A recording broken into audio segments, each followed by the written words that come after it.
And forgive me, I have a little bit of a cough, so if I mute during the presentation, it's just so I can clear my throat. Okay.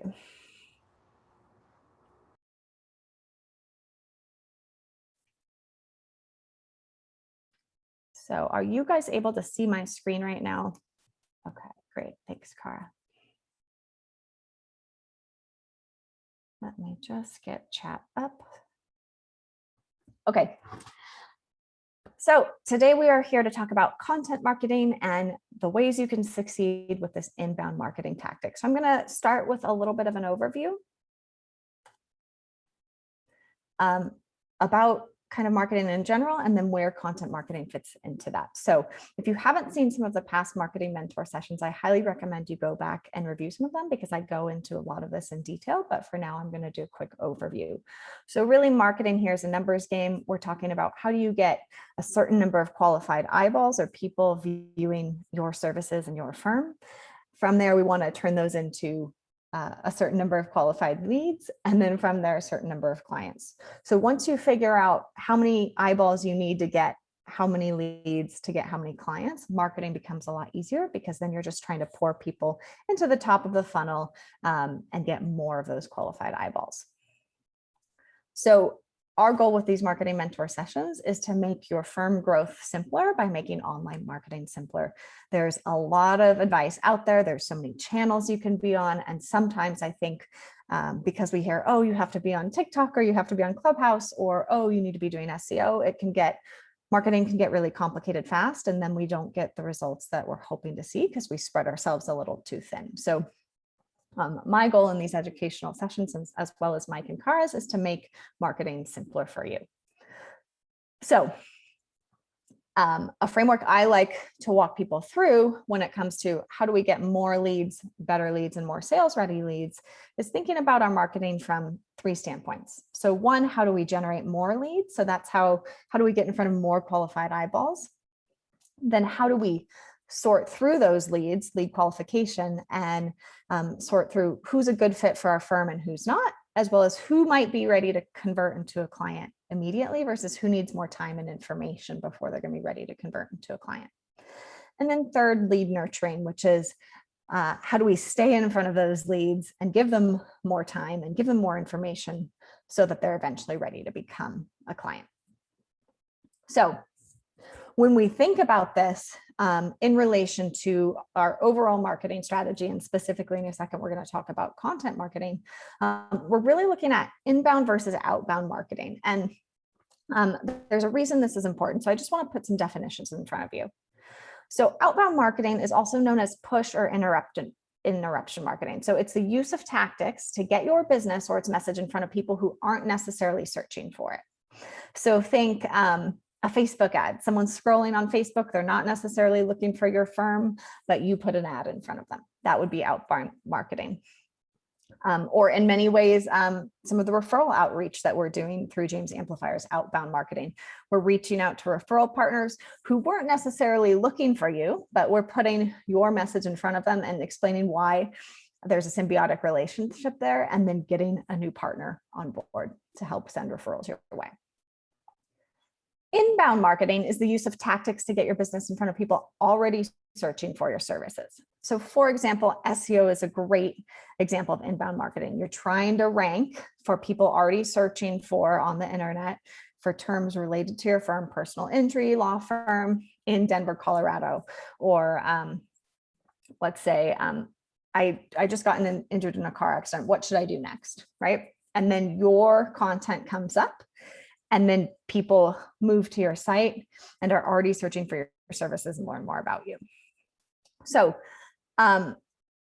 when we think about outbound versus inbound marketing, one is not better than the other. It's just about what's the right approach for your firm, the people that you are trying to attract, and your resources that you have available, skill sets, anyone you've hired to help work on this for you, and where your target audience spends their time and money. So when we're talking about inbound versus outbound marketing, don't think, oh, outbound is better than inbound or inbound is better than outbound. It really depends on your unique scenario for your firm and who you're trying to go after.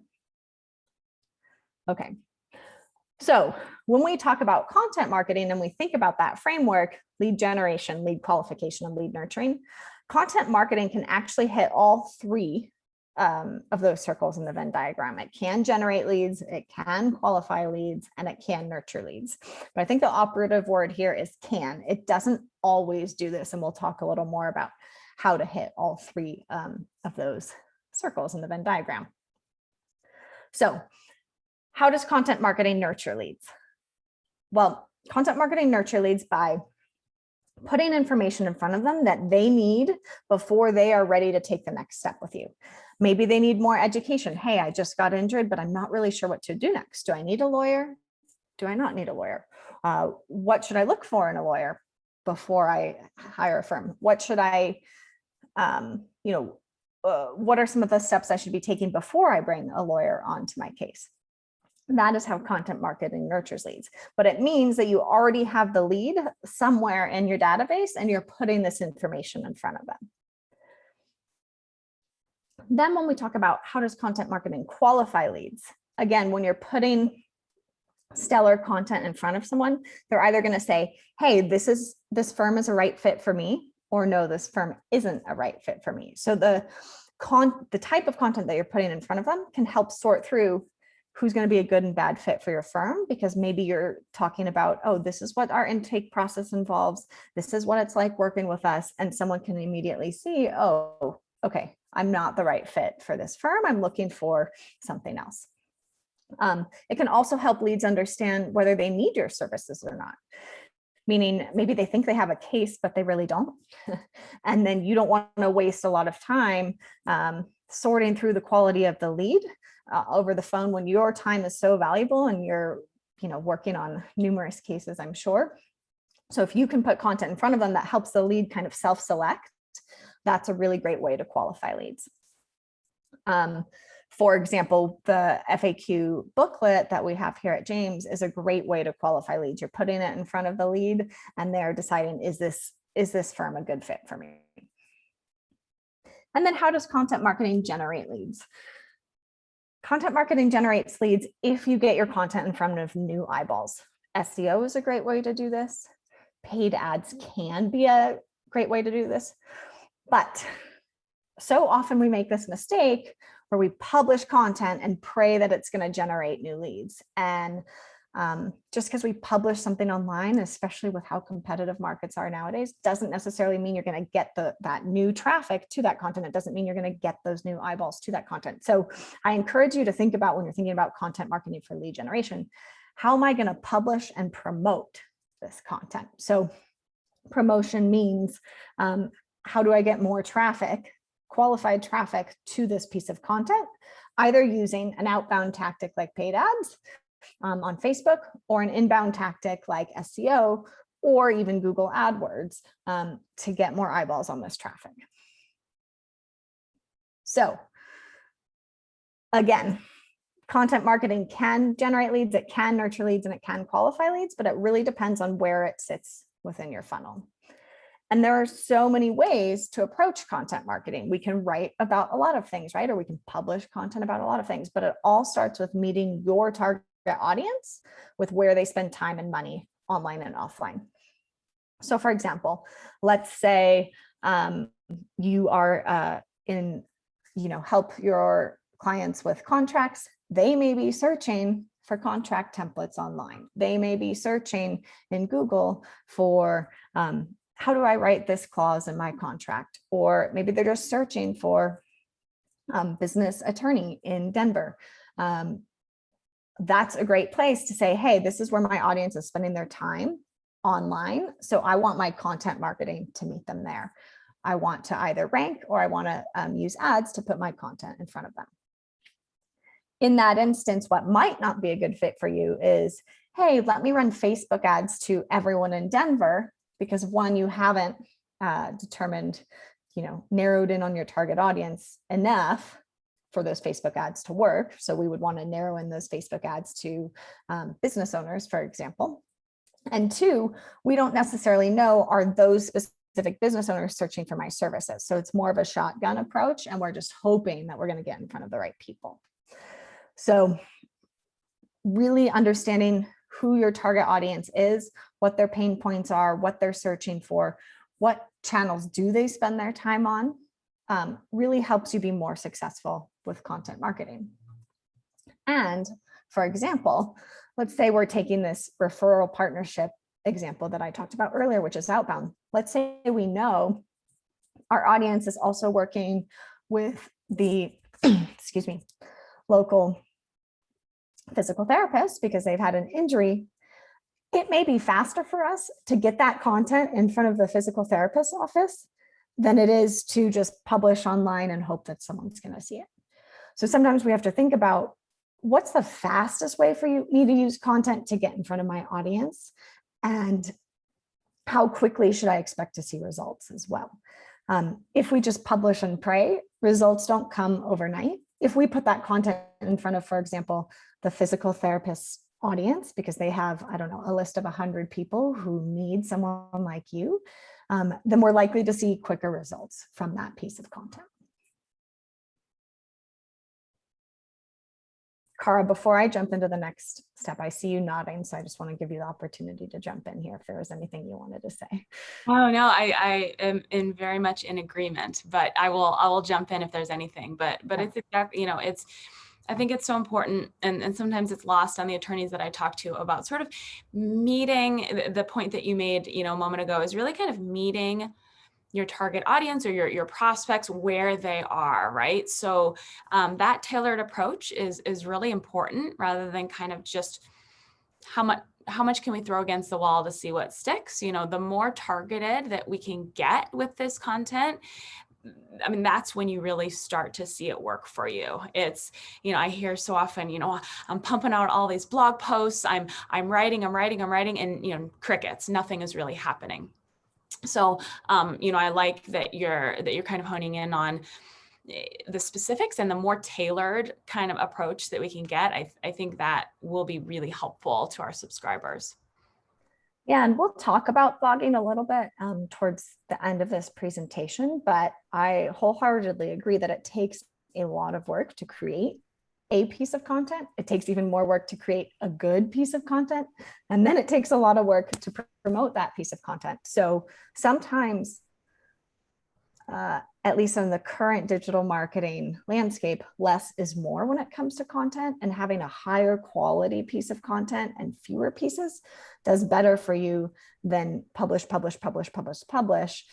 daily, weekly, monthly, because the way that we build rankings now looks a lot different than it looked in the past, where a lot of the education and recommendations were published often. Doesn't matter what the quality is, just plug in some keywords and you will rank. And that was kind of why people started blogging, in my opinion. So yeah, we will talk about that. And I agree, the content treadmill can feel a little exhausting if you're not seeing results from it. Okay.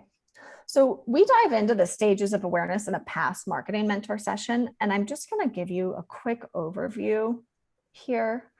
But when we're thinking about lead generation, lead qualification, and lead nurturing, what we're really doing is pushing people from problem aware down to most aware with our content, and basically saying, hey, I understand I have a problem. And then until they're ready to make a buying decision, which happens here at most aware, we need to put specific content in front of them to address each of these stages of awareness.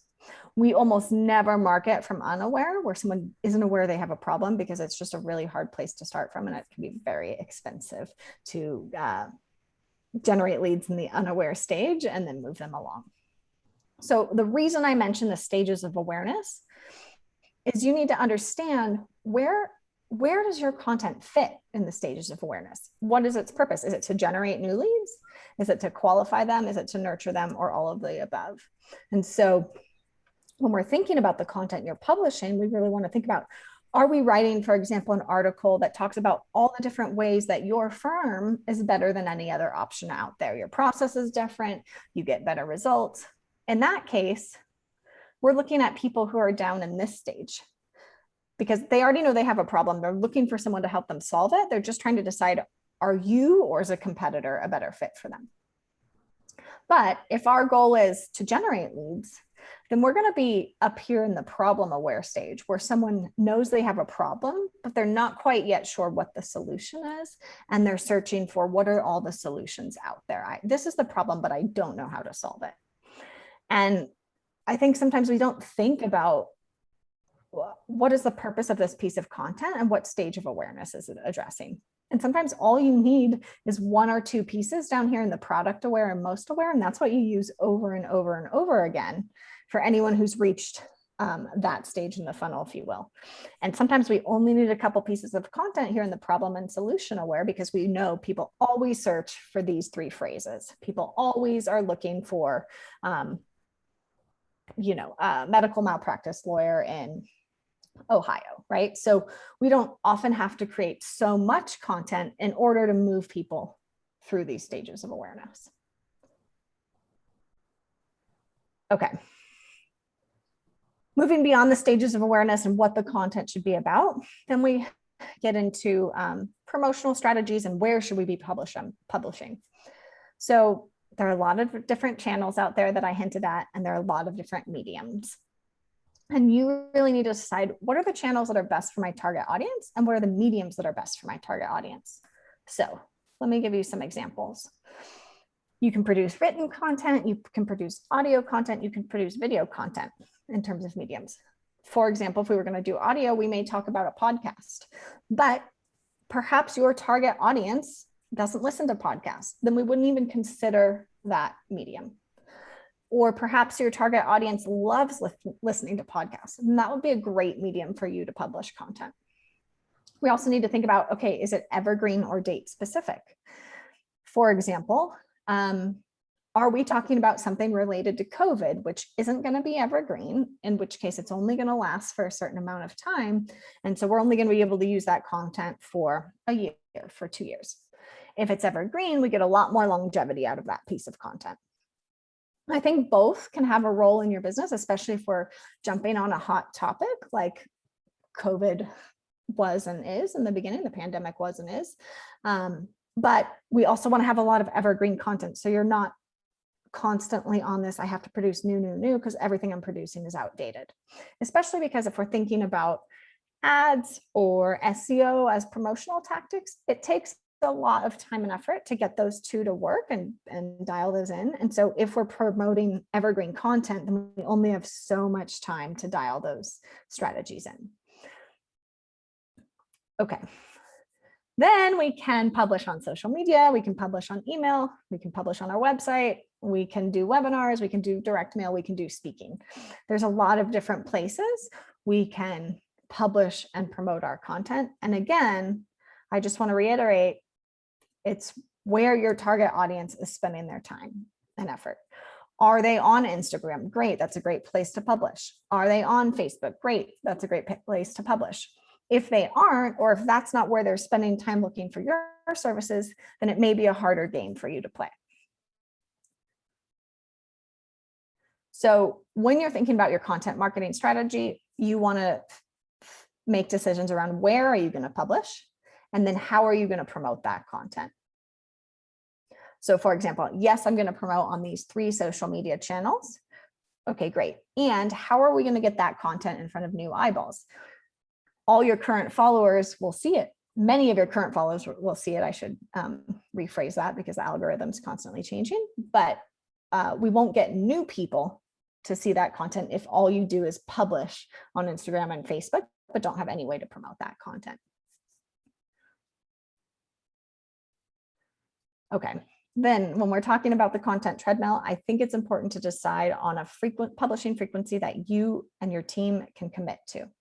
If you're creating new content outside of what's included in James Amplifier, it's better to be consistent and less frequent than to say, hey, I'm going to publish, this is an extreme example, but I'm going to publish every single day. And then that dies down after 2 weeks, 4 weeks, 6 months, because you're training your audience to expect content from you at a certain frequency.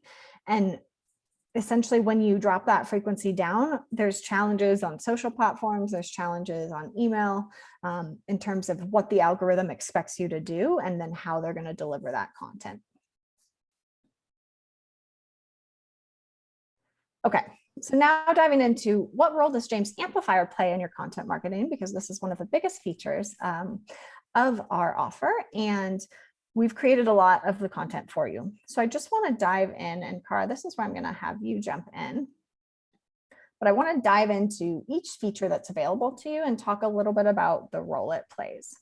So starting with the book and booklets, which really help you generate leads and qualify leads.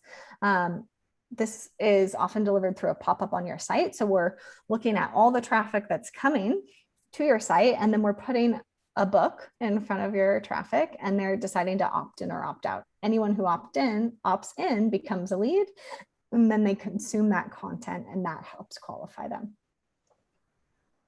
Cara, I'll let you jump in for a second.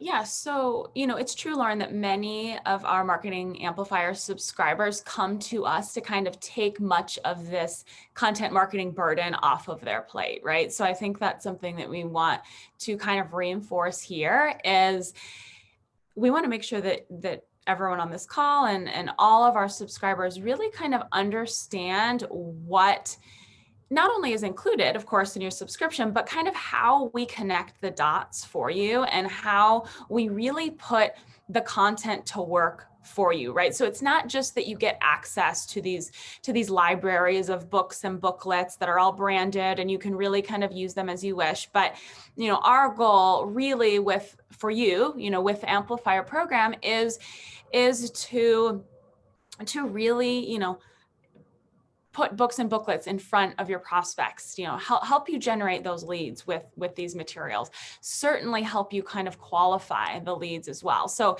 as Lauren says, one of the first things we actually do, and hopefully most of the folks on this call have it set up on their site, we want to add your book or one of the FAQ booklets to your primary website as a lead magnet, right? We'll add a pop-up in exchange for contact info. We're automatically delivering this lengthy educational branded booklet, because I always say it's undoubtedly you have a group, you could have a rather large group of your website visitors who come, they're just not quite ready to book a consult, not quite ready to pick up the phone and give you a call.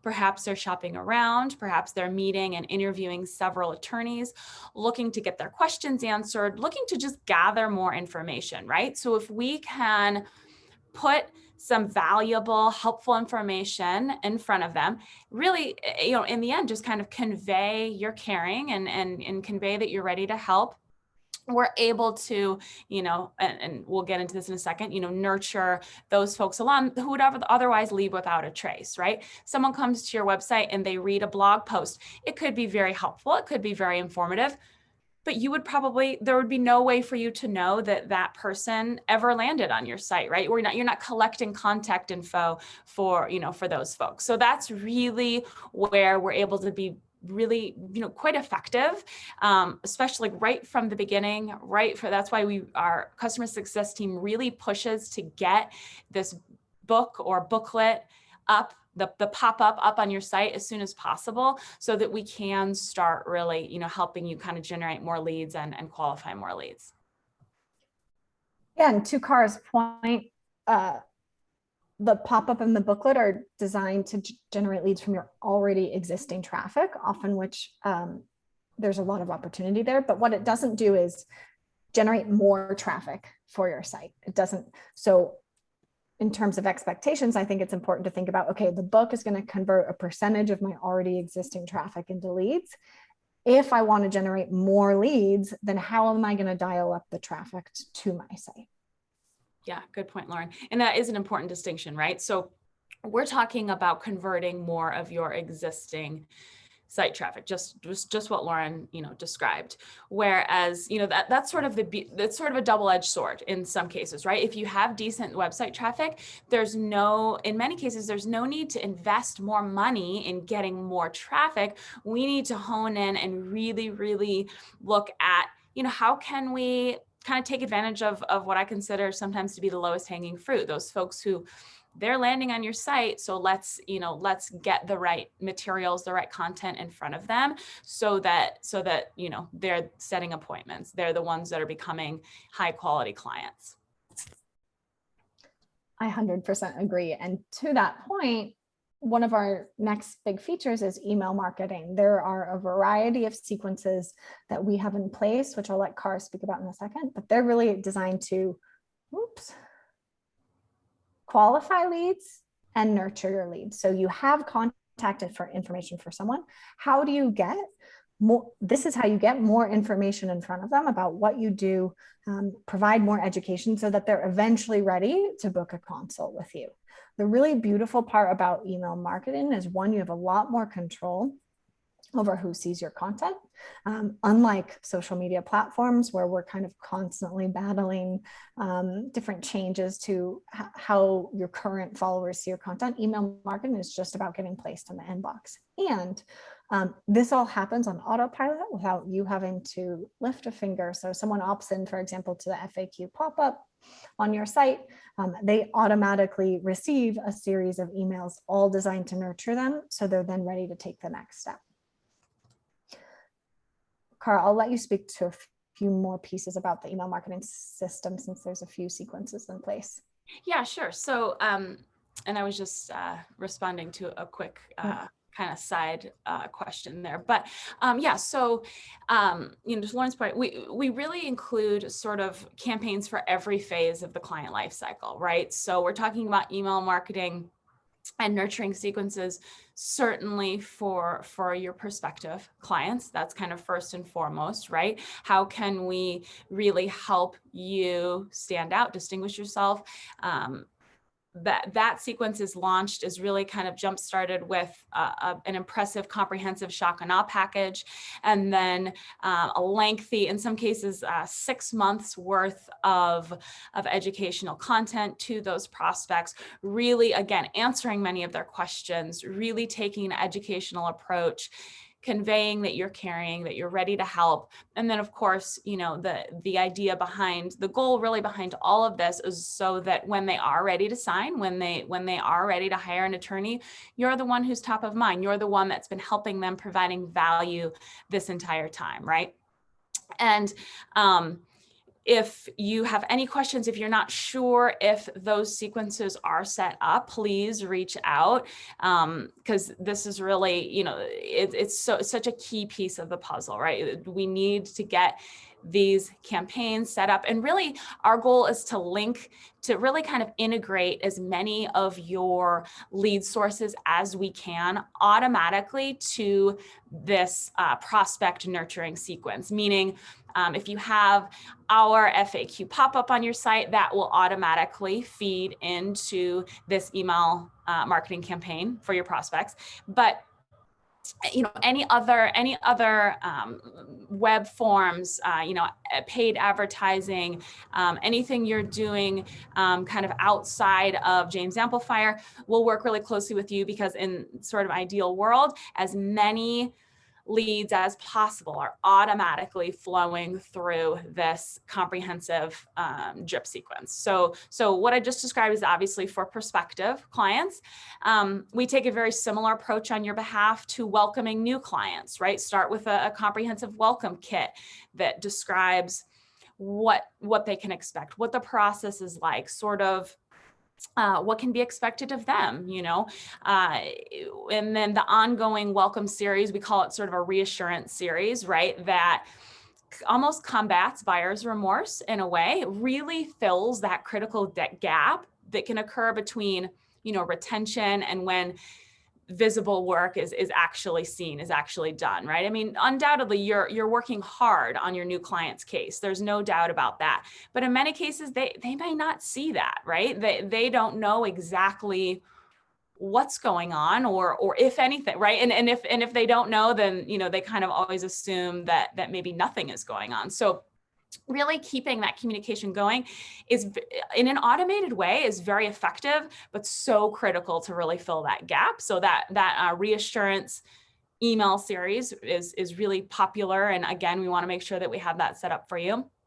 And then just sort of kind of completing the circle for your past clients and really any other contacts you want to keep in touch with.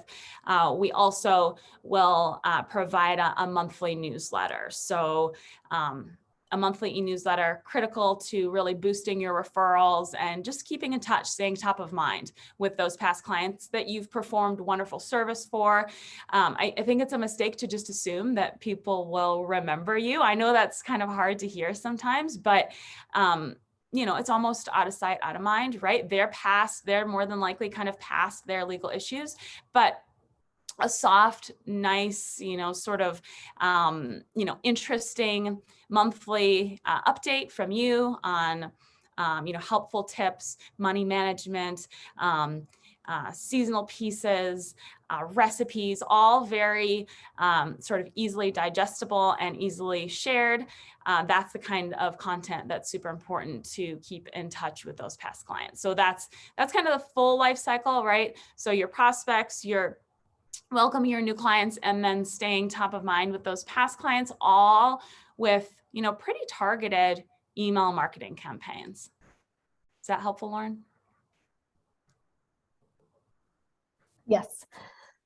So, and to add on to what Cara is saying is, if we're talking specifically about the piece from lead generation to lead conversion into a client, that's where I see the biggest opportunity with most firms, with most businesses, is we mistakenly think sometimes that, oh, if they just see my site, they'll be ready to take the next step with me. And it often, if you look at studies, it's between 6 and 20 touch points before someone is ready to sign with you. So by automating this email marketing, we're taking care of all that for you. So you don't necessarily have to be manually following up with all of the leads that are coming your way. Okay, so the next piece we're going to talk about, which I think is really exciting, is the video marketing. This really is designed to qualify leads and nurture leads. Oh my gosh, sorry guys. Qualifying leads and nurture leads. So what's so beautiful about video is that you can showcase your expertise on camera. People see how you talk, what your demeanor is.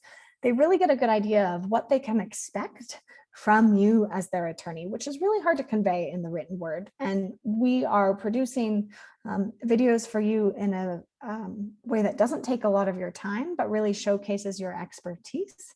And in my opinion, a very affordable manner, because it can take a lot of time and effort to produce videos for your firm. And I'll let Cara speak a little bit more about how the video marketing process works. But this is just a really great piece of content that can be showcased on your site, in emails. After you've had a consult with someone, you can send them some of these videos. There's a lot of different places you can insert this content to help qualify and nurture your leads. Yeah, absolutely, Lauren. I mean, video, it's really the easiest way to distinguish yourself, right? It's kind of a no-brainer, especially in the pandemic. You're seeing fewer folks kind of face to face. Put some really, I really highly recommend dedicating some time and allowing us to help you build an ever-growing collection of videos. So if you haven't, if you're not sure if your program includes video, reach out and we'll discuss that. If you haven't yet scheduled a video shoot, reach out to I hope this is the right email, help@jamespublishing.com. Yes. Okay, Mike, thank you. Yeah, help@jamespublishing.com. That will go directly to our customer success team. So we'd love to get a video shoot on the books for you. But essentially, we're putting quite a few resources and time into expanding the ways in which these videos will work for you as part of the Amplifier program. So we're shooting frequently asked question videos. We're shooting past case videos. We're shooting sort of about you, about the firm videos. But, they're wonderful assets, but really, to make them valuable kind of, month over month over month, we're really baking in some new elements and features that help spotlight these videos on your website. So specifically coming, hopefully fairly soon, an element we're calling the Conversion Center, which will be, an actual box that will be able to pretty easily install on your website that really kind of guides visitors through the content on your site using video greetings and sort of, video instructional messages that, again, distinguish yourself, really begin to build that trust right away with prospects. As you can imagine, put yourself in the shoes of your visitors or, of your prospects in general. They're going through a pretty scary legal situation that they know likely very little about. They certainly don't know much about you yet, right? So anything you can do to kind of build that trust and convey that you've handled cases like very similar to the situation that they're going through, right? You are a pro here. Your skills and background, make you perfectly sort of positioned to help them rather than the attorney down the street. And video is really the best way to do that. And it's quickly becoming one, if not the most popular element in the Marketing Amplifier program. So reach out if you want more info on the video, but do it. If you dedicate to one thing this year, honestly, I would say it be video, because it can be pretty transformative.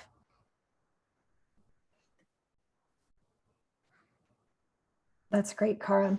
So moving on to the next feature, we have organic social media. So basically, we are creating all of the content for you to publish on social media. And this can be used to both generate leads and qualify leads. Now, I'll add a small caveat here, in that when we're talking about publishing on social media for lead generation, if people are searching on the platform for your content, then you will get new eyeballs. If they aren't searching for your content, then it's a little harder to get new eyeballs on your organic social media post. In general, your followers will see it, but you may consider adding some sort of paid advertising in order to send more people to the content that you're creating. Yeah, that's helpful, Lauren. I'll just add quickly to this. So we do provide weekly posts, Facebook and LinkedIn posts. So this is a great way to, another way to kind of get the content out there. So we reach out if you have any questions about that, but we're excited to kind of get you set up with that. Great. Okay, so now talking about referral partner content. As you know, the team is working hard to secure referral partners for your firm. But just like we need to stay in touch with prospects, it's important to stay top of mind with your referral partners. So we are creating content in order to stay top of mind with them, as well as inform a little more about your firm. And so that's really designed to nurture those leads, because one referral partner could equal multiple referrals for you. So it's really a great channel, and we want to maximize that output that you're getting from all the appointments we're setting for you.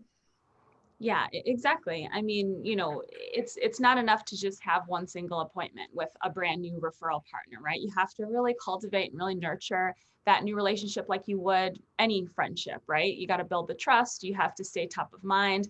So that's really kind of where we help you grow that network on an ongoing basis. So we're sending on your behalf a newsletter that's geared specifically toward professionals. So this is separate from the past client newsletter, right? But this is a newsletter that provides content that would be useful to professionals, meaning content that helps them grow their own business, helps them grow their own firm, right? And provides some pretty high quality practical marketing tips.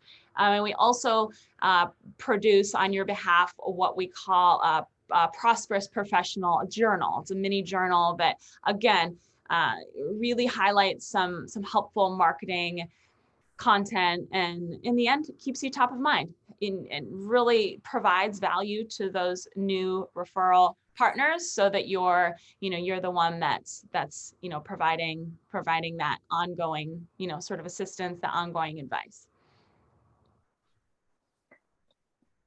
Okay, so we talked a little bit about past client and new client content when we were touching on email marketing, but the goal there is really to nurture those clients so that they become raving fans and refer people your way. Cara, is there anything else that you would want to mention about this content outside of it being delivered through email? I think I kind of touched on it earlier. Yeah, I think just as long as, we just want to make sure that we're utilizing sort of all three. So, the prospect email marketing, the past client content, the new client content. Let's just make sure that we have these campaigns set up for you. I think sometimes that's the challenge, is that, we haven't actually, set it up for you. So let's get it up and running and automate it as much as possible. Okay, and last but not least, we have the resource page, which in many ways operates much like the book and booklets.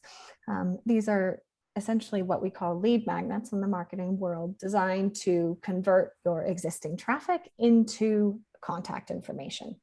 And so they can download a variety of resources through this resource page as soon as they give you their email address. And then we follow up on the back end with email marketing. So this is, again, is really designed to generate more leads from your existing traffic. If you don't have enough traffic, you may want to consider, how am I going to get more eyeballs on this page? And there, we can talk a little bit about that in the questions, if that's a question that's coming up.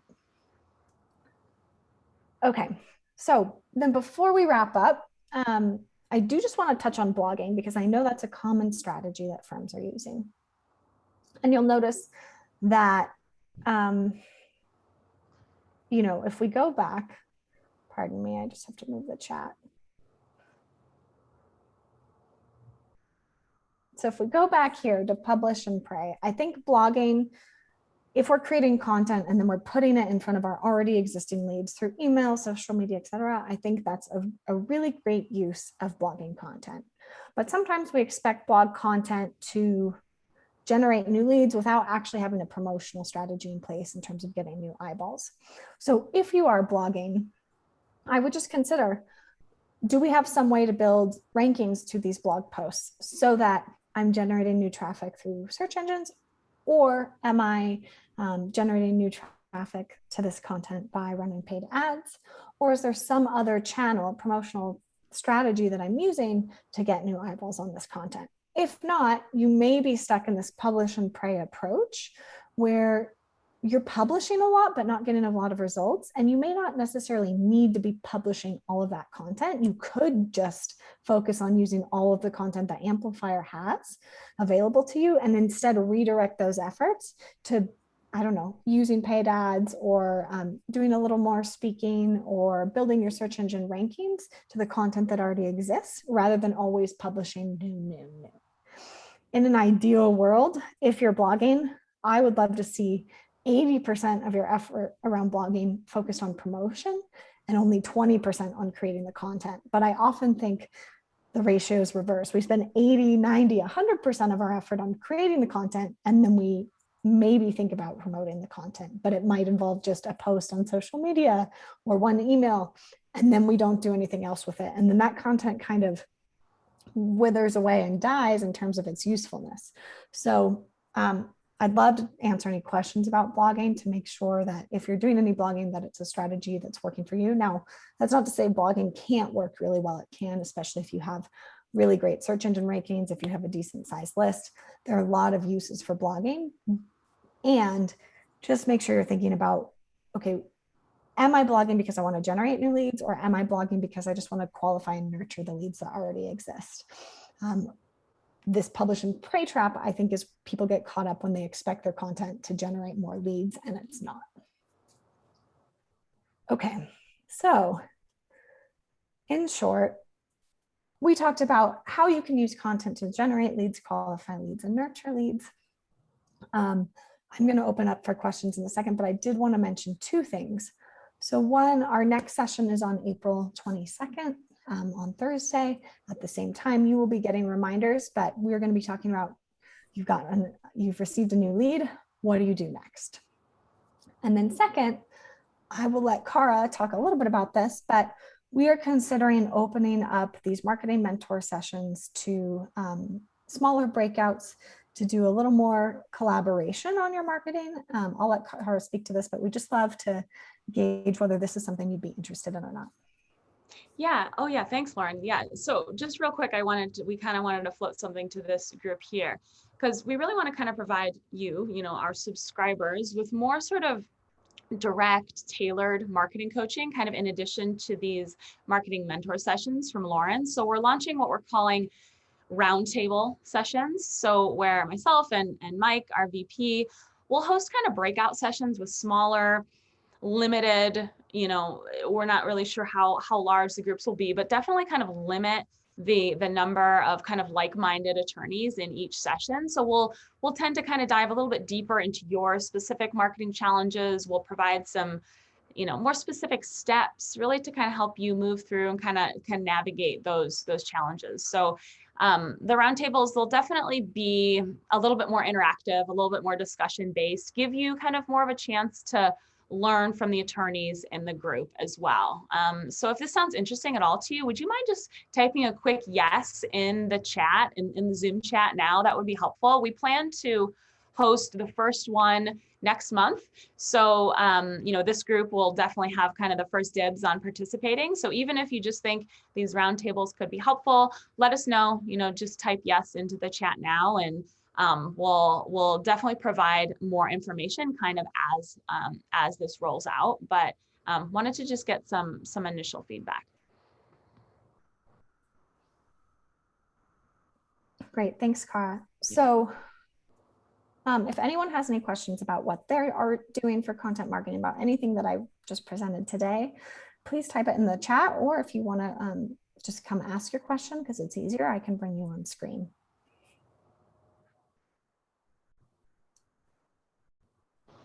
Cara and Lauren, we did have some questions that came up earlier in the presentation. Cara, I don't know if you were already responding to those or if we wanted to address them here. I just saw one from Holly about some specific topics. Was there anything else, Mike? Right under that, there's one from David as well, which is just Amplifier related, I think. Oh, David asks, how often do you update your content available to us? So it's a great question, David. So as our subscriber, you do immediately gain access to the full library, which some subscribers don't realize that they actually have access to the complete library. If you don't know what that means, if you don't know what pieces are included there, we'll make sure that kind of all the topics that are included. That said, we are consistently refreshing the booklets, and certainly you're getting fresh video content kind of as new scripts and new shoots are scheduled. So our team of attorney editors, they're typically drafting a couple of new booklets, so that could be anywhere from a couple pages all the way up to 50 or 60 pages, but a couple new booklets a year maybe, but that really kind of depends. So as new topics come up, so we love hearing from subscribers. So if there's a topic, a hole that you see in our content, definitely let us know. And if it's something that makes sense, then we would love to kind of tackle that. So sometimes when I get this question, it's just a matter of, I didn't realize I had access to 20, 30, 40 booklets, right? And with all the varying topics, because sometimes it can just be a lot. It can obviously, even be a little overwhelming at first. So David, we'll reach out and make sure you understand kind of everything that's included. And then Holly, she actually had to hop off, yeah. But I think that's more, we'll follow up after on that one. Any other questions?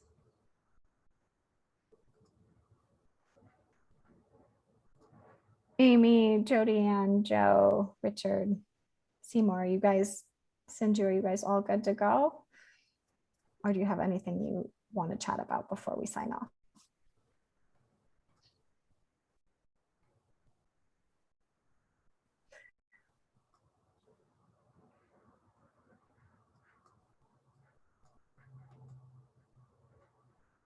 Okay, great. Joe's all good to go. Okay.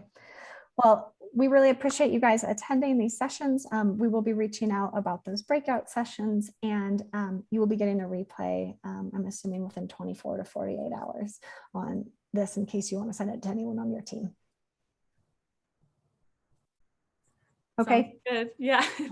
Thanks, guys. Good to see everyone. Bye.